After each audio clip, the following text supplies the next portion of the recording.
Okay, so this is just a short video to explain the annual spending plan so that you understand it, because this is pretty important to the course. And if you follow these brief instructions that I'm going to go through with you, you'll get a good understanding. And when you send your copy of your annual spending plan through to us, we will be able to work with it appropriately.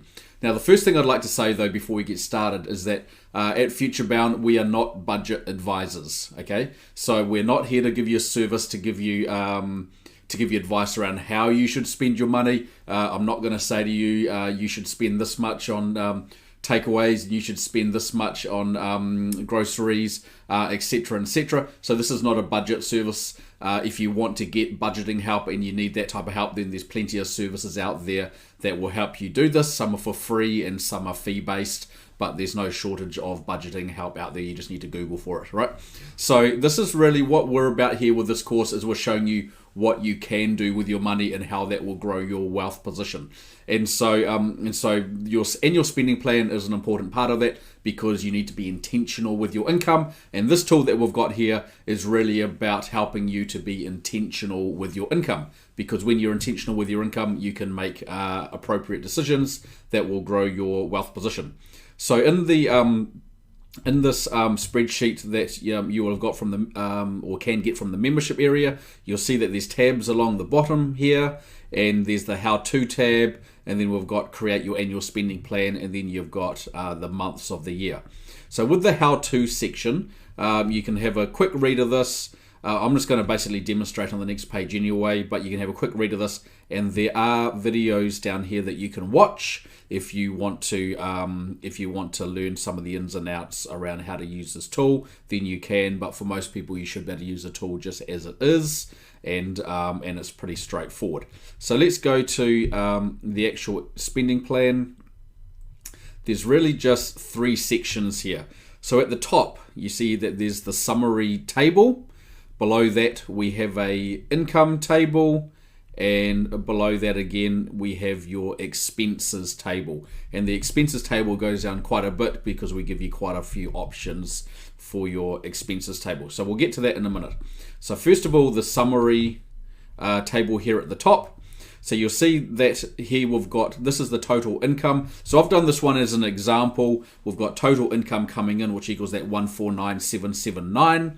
And then I've got total expenses going out, which is the exact same amount, 149,779.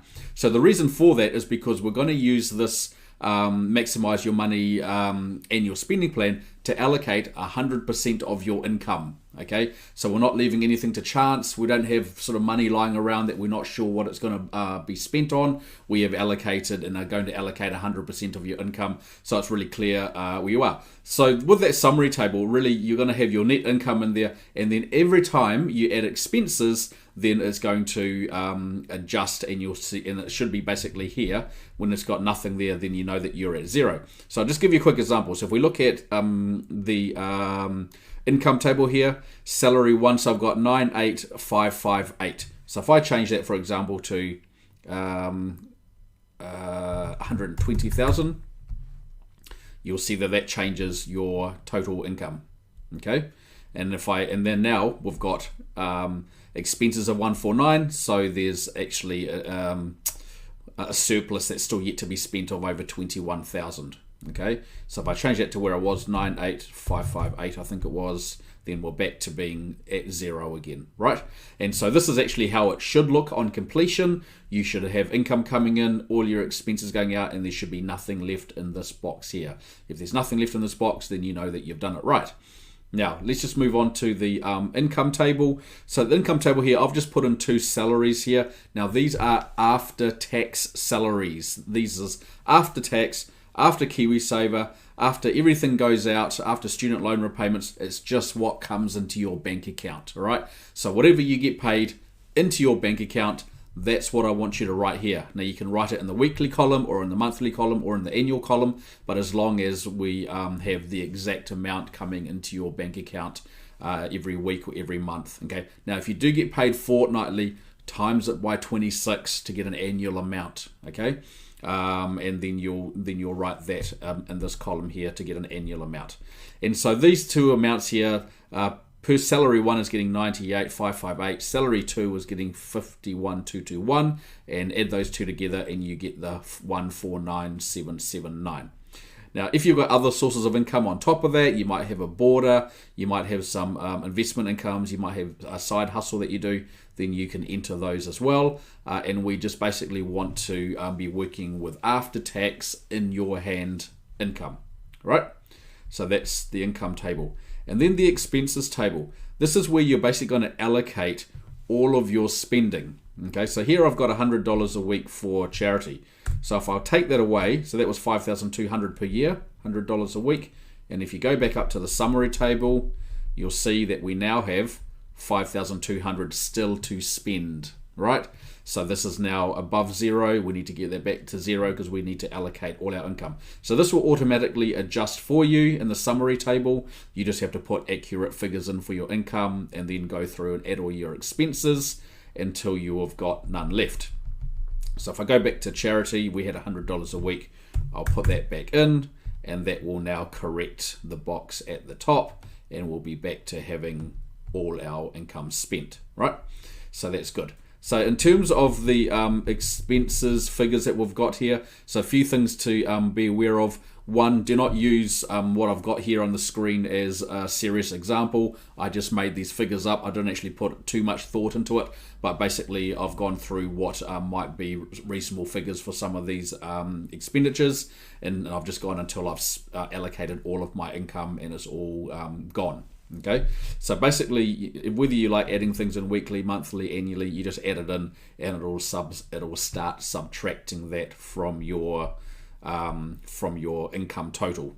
Okay, so you can see there that this is a really important one, seed capital. So this is really probably the main purpose of doing this particular annual spending plan is I want you to get really serious about allocating some of your income towards seed capital, because seed capital is going to be the starting building block to you building your wealth position and affecting generational change for your family. Okay, so I put in this example, I put $400 a week as seed capital because I know that works out to be about $20,000 a year, and after doing this for 10 years, I know that a lot of families have got the ability to accumulate $20,000 a year. It comes up really, really commonly, really regularly, that about $20,000 a year could be accumulated. And if you thought that you were able to achieve that, then you'd need to allocate $400 a week to your seed capital. Okay, so this is really the most important, is that you're gonna make sure that you get a good figure for your seed capital. And you also, of course, need to make sure that you've got your absolute the fixed expenses, the needs covered, which is going to be your mortgage repayments and your rates and your insurance, etc. And then you're going to have your seed capital, and then after that you can look at your wants and your needs. Your wants, which will be the more discretionary spending. So basically, you've got a housing section here, which is mortgage, rates, insurance, contents insurance. We've got a utilities section.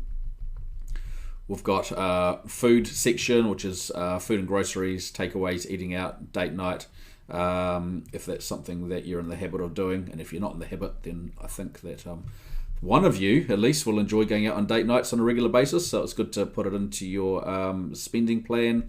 We've got some money allocated for clothing, some money allocated for transportation. You'll notice that I've allocated some here for car replacement. I do encourage people to put money away for car replacement because now already, absolutely that your car is not going to last forever, and because we want to avoid borrowing money at a later date to buy a car, why don't you start putting money aside now so that you can have money for a car when you need to replace it. All right. Now, if you are paying car replacements right now, then you're going to finish paying off that car, and then you're going to keep those repayments going into a car replacement bank account or a transportation bank account, and there will be your money sitting waiting for you in the future to replace your car when you're ready to do that. We've got a medical health section and some personal sections. So in the personal section here, I've put, because I've done this for Homer and Marge, so I've given Homer $100 a week for spending, and I've given Marge $100 a week for spending as well, right? So then this is the spending or discretionary amounts for both Homer and Marge, and Homer can spend that on whatever he wants without having to consult with Marge, and Marge is able to spend that on whatever she wants without having to consult with Homer. So that's just their own personal spending money. And so on. So when you put these amounts into weekly, monthly, or annually, it will just annualize it over here into this column for you. You don't need to do that, and then it'll make the equation or do a subtract it in that summary section at the top, so that you get the figure. And so basically, you're just going to keep adding everything in until you've spent all your income. Now, if you are going after watching module 5. And you decide that you want to do the offset method, which is the one that I do recommend, and you want to do the offset method, then you are going to have to allocate your different income and expenditure to different bank accounts. So that's what this column is here for on the right-hand side. Okay, so we've got, if I go back to income, so I've got here, it's going to get paid into an income account because you're going to have an income account where your money goes into, right? And then you're going to have automatic payments going from that account to other accounts. So so you don't have to necessarily decide on this right now. You might come back to this after doing module 5 or after putting a mortgage in place under the offset method, but that's what this right hand column is for, so that you can allocate every bit of expenditure to a particular bank account. Right? So we've got an emergency fund bank account, we've got a lump sum payment bank account, which is what your $400 per week of seed capital is going to be used for initially. We've got bills bank accounts, which I know most people have quite a lot for their bills, which would be mortgage, rates, insurance, etc. You'll see that there's a lot of bills here, and this will just be a nice simple way for you to allocate expenses to different bank accounts, so that you know how much is going to be required in each of those bank accounts. Right, so that's all that's columns for. You probably if you really want to fill out this right hand column early on, you can, but this is something that you can come back to later on and just fill out when you're setting up your offset mortgage, if you are going to do a offset mortgage. For people that don't even have a mortgage, they haven't bought a house yet, they can still use this to allocate their expenditure. And then after that, we've got our different months, January, February, March. So this is for the left brain people, right? So the left brain people that want to track their spending month in, month out, and they want to use a standard spreadsheet to do this. This is for the people that aren't using PocketSmith or one of the apps that's available for tracking your spending. But if you want to track it in a spreadsheet like this, you'd look at your bank accounts on a regular basis and update your tracking. Then you can do that month by month using these monthly tabs that are down the bottom there. If you're a right brain person like myself, then I'd suggest that you just use the strategies that I talk about in module 5 around the offset method. Right, so that's all. So do your best with your Maximize Your Money spreadsheet, and email that in when you're done, and then we'll go and start going into Fast Track Mortgage Plan next steps after that. Thanks a lot.